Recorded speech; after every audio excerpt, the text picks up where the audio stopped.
প্লাবিত ঘাটাল সহ দাসপুর ও চন্দ্রকোনার কিছু অংশ ঘাটাল মহকুমার বিস্তীর্ণ এলাকা জল প্লাবিত। বৃষ্টি এবং জলধারাগুলি থেকে জল ছাড়ার ফলে ঘাটালে বন্যা পরিস্থিতি নিয়ে সোমবার দুপুরে ঘাটাল প্রশাসনিক বৈঠক বলেন পশ্চিম মেদিনীপুর জেলা শাসক খোরশেদ আলী কাদরি।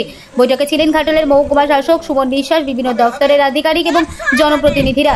এরপর রাতে পশ্চিম মেদিনীপুর পুলিশ সুপার ধৃতিমান সরকার বন্যা পরিস্থিতি নিয়ে ঘাটাল থানা মহকুমার পুলিশ আধিকারিকদের নিয়ে মিটিং করেন। ঘাটাল সাব ডিভিশন এবং দর্শক এলাকার প্রত্যেকটি থানা, চন্দ্রকোনা, ঘাটাল, দাসপুর আশেপাশে থানা এরিয়াগুলোতে পাহাড়ি এরিয়াগুলোতে আমরা কমিউনিটি কিচেন চালানো থেকে শুরু করে ড্রাই ফুড প্যাকেট বিতরণ থেকে শুরু করে এবং মানুষকে তাদের বাড়ি বাড়ি পৌঁছে দেওয়া, তাদের সেখান থেকে প্রচার করা যে যেখানে জমা জল সেখানে নামবেন না, বা ইলেকট্রিসিটি যেখানে থাকছে না তার যদি দেখা যায় সেখানে বিরত থাকবেন, এই যে সচেতনতাগুলোর জন্য আমরা এসেছি। এবং এটা আমার দ্বিতীয় মিটিং এই সপ্তাহে, যে বিভিন্নভাবে আমরা রিভিউ নিই জিনিসগুলো ঠিক কতটা কী হলো না হলো।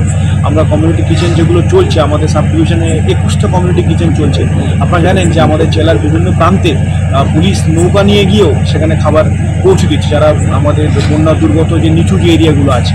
এবং মাননীয় মুখ্যমন্ত্রীর নির্দেশে আমরা কিন্তু একেবারে শেষ ব্যক্তি অবধি যেখানে অ্যাফেক্টেড হচ্ছে, যারা লোল্যান্ড এরিয়াতে, আমরা সেখানে পৌঁছাচ্ছি এবং আমরা ত্রাণ কার্যে প্রশাসনের সাথে পুলিশ প্রশাসন কাঁধে কাঁধ মিলিয়ে সবার বন্যা যে দুর্গত তাদের যে পীড়া ব্যথা কমানো যায় সেটা আমরা পূর্ণ প্রচেষ্টা করছি।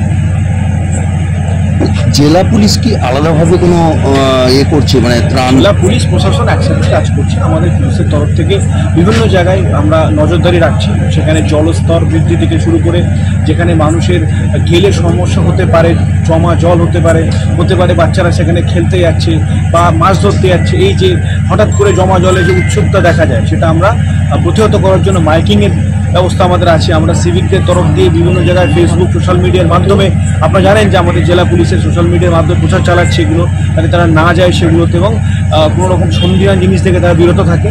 আর তার সাথে সাথে আমরা গ্রুয়েল কিচেন্স এবং আদার্স যে আমাদের ব্যবস্থাপনাগুলো থাকছে, এটা আমরা সবাই মিলে যে মানুষ যারা এই বন্যা উদ্ভূত পরিস্থিতিতে মানে দুর্গতদের সঙ্গে আমরা এটা আছি এবং আমাদের সরকার, পশ্চিমবঙ্গ সরকার সর্বতভাবে তাদের সঙ্গে আছে, এইভাবেই আমরা তাদের সঙ্গে থাকবো এবং যতটা সম্ভব তাদের দুঃখকে আমরা উপশম করতে পারি তার ব্যবস্থা আমাদের জেলা পুলিশ তরফ থেকে করছি।